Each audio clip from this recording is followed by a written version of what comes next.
Está no ar o Justiça em Questão, a revista eletrônica semanal do Tribunal de Justiça de Minas Gerais. E na edição de hoje você vai ver: Vara Criminal de Belo Horizonte converte todos os processos de papel em arquivos digitais. Normas de tratamento humanizado para a atuação com detentos são aplicadas durante julgamentos em tribunais do júri em Minas Gerais. O Centro Judiciário de Solução de Conflitos ajuda na renovação dos contratos de aluguel entre inquilinos e donos de imóveis. Pessoas com nomes que provocam constrangimento podem fazer a alteração em cartório. E uma entrevista no estúdio com a juíza Marixa Lopes Rodrigues sobre a atuação da Vara Especializada em Crimes contra Crianças e Adolescentes de Belo Horizonte. Em Minas Gerais, o Sejusc, Centro Judiciário de Solução de Conflitos e Cidadania, presta atendimento baseado na conciliação. E o setor tem sido procurado para auxiliar inquilinos e locatários na hora da renovação dos contratos de aluguel. Esse engenheiro aposentado que mora em Belo Horizonte conta que a conciliação permitiu condições favoráveis para que permanecesse no apartamento alugado. Por dentro daquilo que eu precisava, não precisei procurar outro imóvel, não precisei brigar na justiça, que normalmente pode ser um caminho, né? Porque essa pandemia ela me daria até o direito de discutir alguma coisa na justiça, porque é um fator externo complicador aí, de desequilíbrio econômico e financeiro do contrato. A dona Anita, que há mais de 20 anos tem 10 imóveis comerciais e residenciais todos alugados na capital mineira, nunca precisou recorrer à justiça. Para ela, o caminho sempre foi o diálogo com os inquilinos. Não é uma boa sair do imóvel e ele vai ficar abandonado. Tem a taxa de tem o condomínio, tem o IPTU. Do outro lado, o inquilino tem despesas com mudança, tem que pintar o imóvel. Então, são prejuízos para ambas as partes. Para negociar, um dos caminhos é procurar o Centro Judiciário de Solução de Conflitos em Belo Horizonte. Às 10h40, em sessão de conciliação realizada através de videoconferência pelo Sejusc Belo Horizonte. Trabalhamos sempre com a proposta de buscar a solução mais rápida através de uma conciliação ou de uma mediação. Na mediação, as partes conseguem negociar e achar a solução do conflito. Então, o Sejusc, que foi pensado para essa política, ele executa essa política de conciliação e mediação. Outra alternativa é procurar o PAPRE Imobiliário, posto de atendimento pré-processual, uma parceria entre o Tribunal de Justiça e a Câmara de Mercado Imobiliário de Minas Gerais. O posto foi criado em 2018 em Belo Horizonte, exclusivamente para possibilitar a conciliação dos conflitos do mercado de compra, venda e aluguel de imóveis. Nossa meta atual é poder levar isso para o estado inteiro, porque a gente vê que aqui em Belo Horizonte nós já conseguimos muitas coisas, mas é um número de acordos que a gente fica feliz demais de ver que isso deixou de ir para a justiça, ficar 3, 4 anos lá. No nosso caso, como é só mercado imobiliário, então nós temos como fazer uma interlocução mais fácil entre as partes envolvidas. Isso facilita muito o nosso processo de evitar a judicialização. O nome que se recebe no registro, teoricamente, é para sempre. Mas quando esse nome é motivo de constrangimento, é possível recorrer à justiça e solicitar a alteração. E sempre perguntavam qual o primeiro nome, eu tinha que repetir umas 3 vezes, porque o som não saía. E quanto à leitura do nome também, as pessoas erravam, sabe? Falavam outras coisas que não era realmente o Presolina. Devido a todo esse constrangimento que enfrentou ao longo de vários anos, Quilina decidiu procurar a justiça para mudar o nome dela. Isso foi em 1991, quando ela tinha 21 anos. Na época, contou com a ajuda de um amigo recém-formado em Direito. E foi a primeira causa, foi esta, sabe? Ele falou assim, não vou cobrar nada de você, vai ser um presente, somente custas do processo. Pediram também atestado de 2 psicólogos, como esse nome me atrapalhava muito socialmente. Para evitar com que isso aconteça, a Lei de Registros Públicos determina que o oficial do cartório de registro civil poderá impedir o registro de nomes susceptíveis à exposição ao ridículo de uma criança. O que a lei diz é para ter bom senso dos funcionários, dos cartórios e dos próprios pais na hora de fazer a certidão de nascimento de um filho, para evitar constrangimento futuro provocado pelo nome diferente. A gente tem a dificuldade com a expressão ridículo, que é um tanto subjetiva, mas a ideia, né, é tentar não subjetivar, ou seja, ridículo não é uma questão de gosto pessoal, mas sim aquele nome escolhido que realmente vai expor aquela criança a situações vexatórias no futuro, um nome que seja muito jocoso, que faça rir, ou que seja associado a algum significado muito negativo, né? Havendo recusa por parte do cartório em registrar um nome desejado pelos pais, o caso é enviado à Vara de Registros Públicos. Em Belo Horizonte, esta juíza da 2ª Vara de Família recebe nomes enviados pelos cartórios. A magistrada diz que tem até um caderno pessoal com nomes diferentes que foram alterados. E faz um alerta: se a mudança não for feita no primeiro registro, a correção ou alteração do nome depois de adulto não é tão simples assim. É preciso entrar com uma ação judicial. Em algumas situações, essa troca de nome é possível. Primeiro, a primeira delas que a lei prevê é quando a pessoa alcança 18 anos. Para essa alteração com 18 anos, em regra, a lei não exige uma condição não, tá? Eu não gostei do nome que os meus pais escolheram, eu quero trocar. Mas isso é muito difícil até de acontecer. A outra regra, e que é a que vale para quase tudo, são situações excepcionais em que o seu nome não condiz com você. Então vamos dizer que a pessoa escolher um nome para você, que é um nome que nunca te trouxe orgulho, você sempre teve vergonha dele. Há pessoas que escolhem outros nomes para viver a vida dela, escolhem um outro nome e escondem o nome real. Tamanha vergonha que elas têm daquele nome, ou por um bullying que elas sofreram na infância que trouxe muito trauma. É algo que alguém pode dizer assim, não, mas é algo tão simples. Não é, é quem tem, né, quem passa por isso é que sabe, que pode dimensionar isto. E no próximo bloco, a digitalização em tempo recorde dos processos de uma das varas de tóxicos e crime organizado da capital mineira.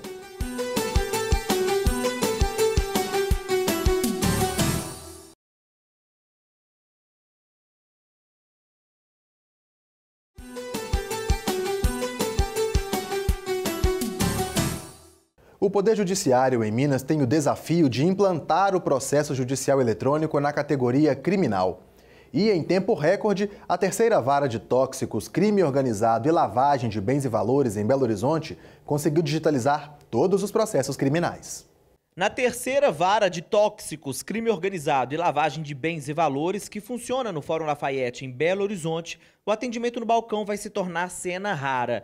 Todos os processos de papel foram migrados para o ambiente virtual. O presidente do Tribunal de Justiça de Minas Gerais, o desembargador Gilson Soares Lemes, esteve no local para acompanhar os trabalhos. Nós temos que parabenizar tanto o doutor Tiago quanto o Alexandre Escrivão, os demais servidores e toda a equipe que fez um trabalho rápido, de muita significância para a agilidade dos processos. Isso vai facilitar para os advogados, para os defensores, promotores, juízes, servidores, ou seja, para a população em geral, porque nós teremos um rito bem mais célere agora dos processos nesta vara criminal. Após um treinamento na Escola Judicial do Tribunal de Justiça, a equipe da 3ª Vara iniciou a digitalização dos autos. Um acervo de aproximadamente 1.500 processos. Foi um trabalho árduo, né? Foi um projeto do Dr. Tiago Conago, que é nosso juiz titular, né?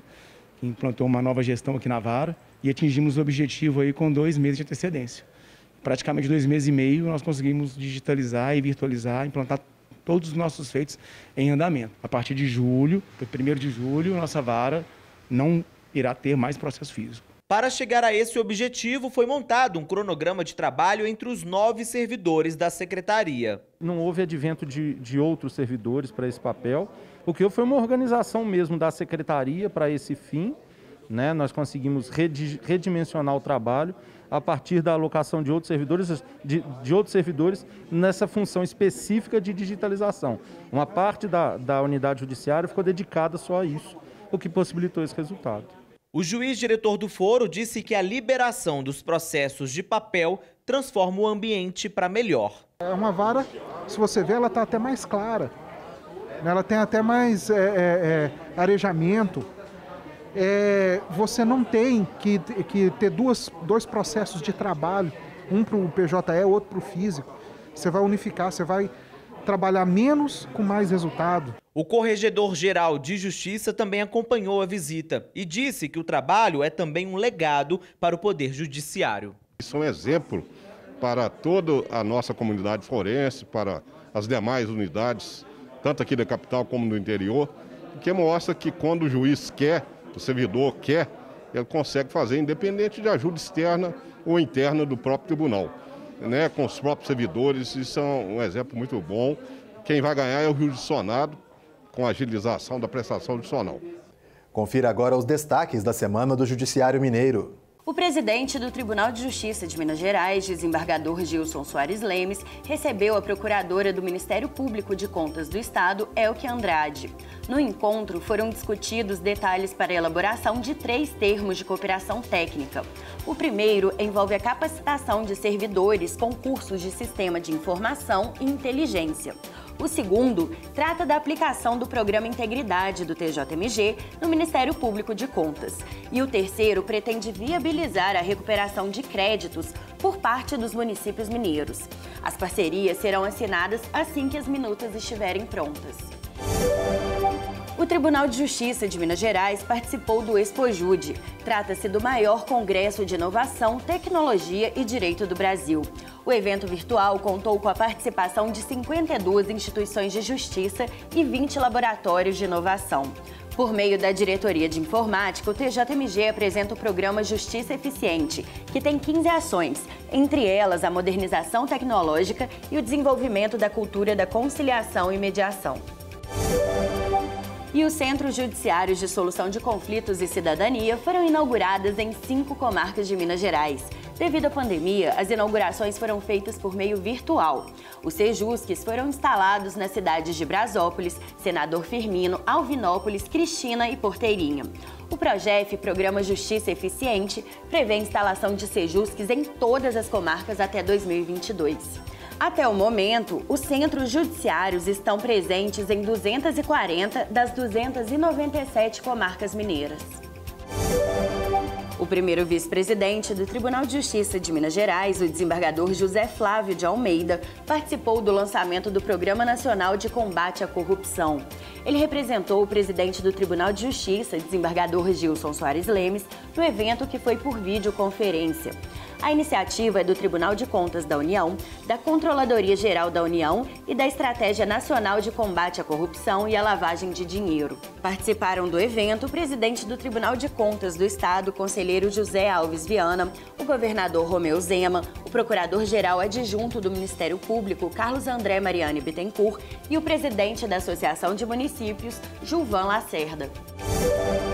O presidente do Tribunal de Justiça de Minas Gerais, desembargador Gilson Soares Lemes, o corregedor-geral de Justiça, desembargador Agostinho Gomes de Azevedo, e o comandante e diretor de ensino do Centro de Preparação de Oficiais da Reserva do Colégio Militar de Belo Horizonte, Coronel Regis Rodrigues Nunes, participaram do descerramento de uma placa no Fórum Lafayette. A placa é para registrar que entre 1955 e 1959, este espaço serviu como Colégio Militar de Belo Horizonte. Na época, o CPOR estava sendo construído na região da Pampulha, onde permanece até hoje. Só em 1980 foi construído no terreno o edifício Governador Milton Campos, que até hoje é conhecido como Fórum Lafayette, na região central de Belo Horizonte. E daqui a pouco, uma entrevista sobre a atuação da Vara Especializada em Crimes contra Crianças e Adolescentes de Belo Horizonte.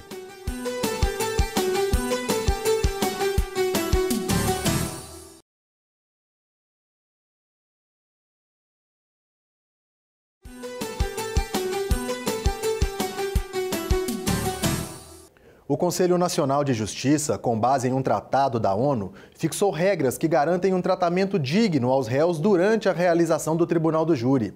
A defesa pode pedir que o réu esteja usando roupas civis durante o julgamento.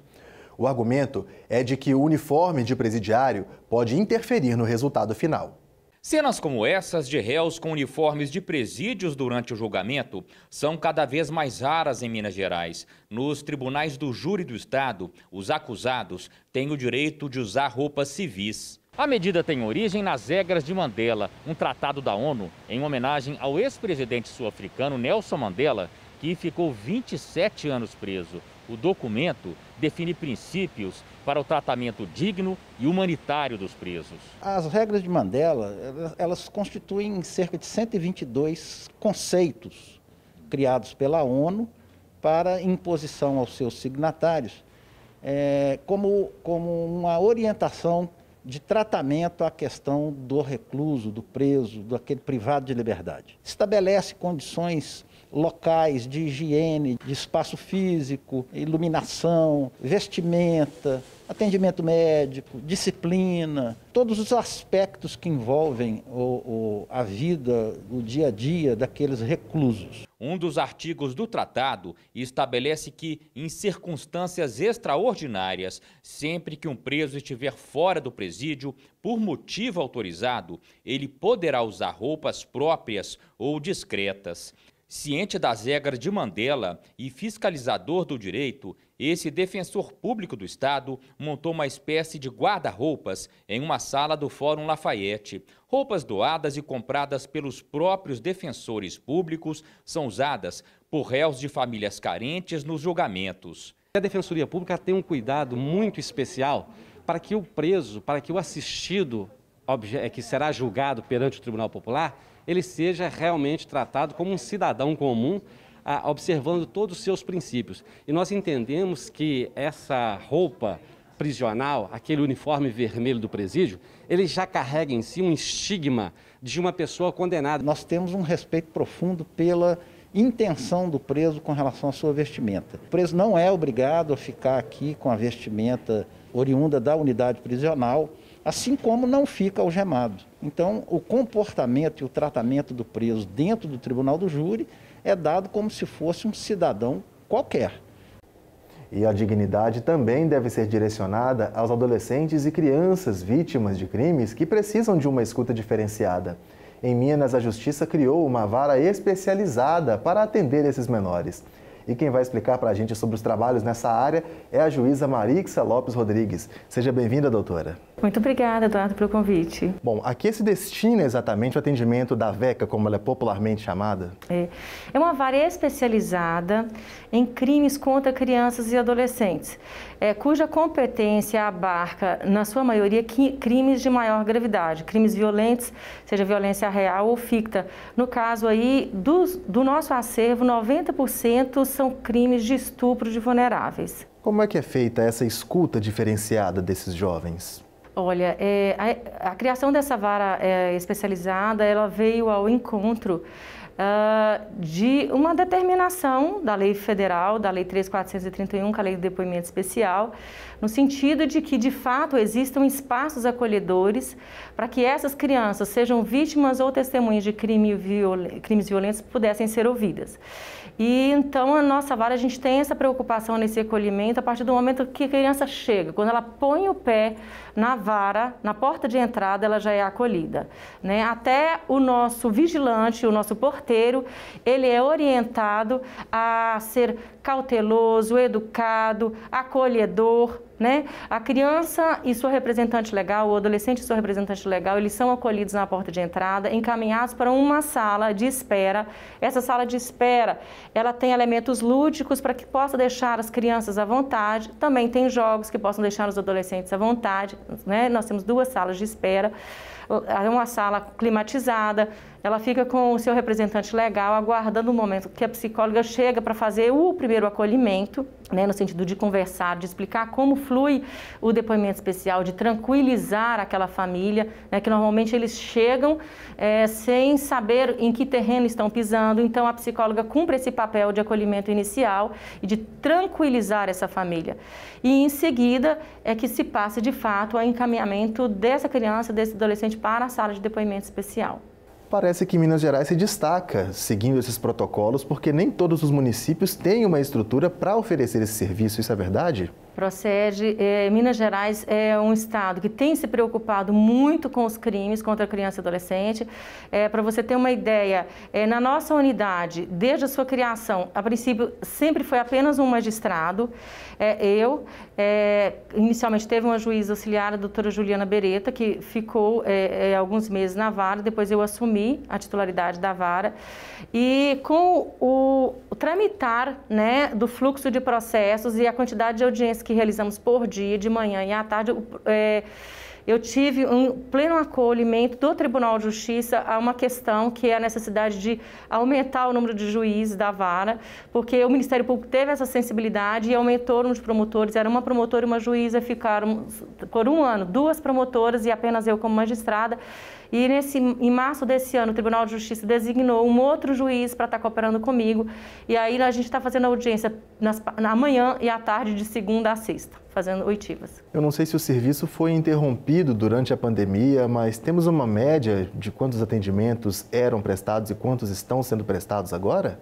Olha, em 2018, dados do Ministério da Mulher e Cidadania, ele indicava que em 2018 o Disque 100 em Minas Gerais tiveram 8.288 denúncias em 2018. Em 2019, 8.520 e poucas denúncias.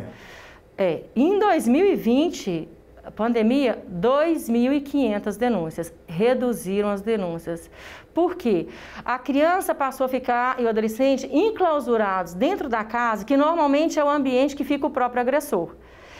Isso nos diz o seguinte: os espaços que essa criança frequentava antes da pandemia, como escola, clubes, até o serviço de saúde, reduziram esse contato. Então, houve, por isso, normalmente, uma redução do número de denúncias. Não quer dizer que o número de crimes tenha reduzido. O que a gente imagina é que há um absoluto aumento da subnotificação de denúncias de crimes contra criança e adolescente em face dessa situação pandêmica, e que esses números não dizem a verdade, não traduzem a verdade. Essa tradução da verdade, ela só vai vir em anos posteriores, quando essa criança voltar a frequentar a escola e passar a ter contato com a figura do professor, a figura dos colegas com os quais ela conversa com mais intimidade, né? Nós temos na nossa vara vários processos cuja denúncia iniciou na escola. Seja porque o coleguinha viu que a blusa estava suja de sangue e a criança de fato tinha tomado uma surra no dia anterior do pai, ou seja porque a criança começou a ficar muito quieta durante as aulas, começou a ficar muito agressiva teve uma redução do seu aproveitamento escolar em termos de notas. Isso tudo chama a atenção. Então, eu acho que a volta às aulas ela vai ser um marco para começar a regularidade dessas denúncias. E esse trabalho que é feito pelo tribunal também pode prever aí uma parceria com outras instituições, outros órgãos para reforçar a proteção dessas crianças e adolescentes? Claro, já existe um acordo interinstitucional, né, que está para ser assinado entre Ministério Público, Defensoria Pública, o Executivo, né, aí nas capilaridades da saúde, da educação, tudo com o objetivo de fazer o acolhimento dessas denúncias da maneira mais eficaz e menos, que invada menos a criança, né? O que a gente quer é abolir a violência institucional, para que a criança possa falar da violência sofrida uma única vez e não ter que ficar repetindo e recontando essa história, porque cada vez que se conta, ela revive o sofrimento e é revitimizada. Ok, muito obrigado pela participação, doutora. Muito obrigada, Eduardo, o prazer foi todo meu. O Justiça em Questão fica por aqui, mas o nosso conteúdo está disponível na internet. Basta acessar o nosso canal youtube.com/Justiça em Questão. Para enviar mensagens, críticas ou sugestões, escrevam um e-mail para justiçaemquestão@tjmg.jus.br ou para o nosso WhatsApp. O telefone é 31 98462 1532. Um grande abraço para você e até a próxima edição.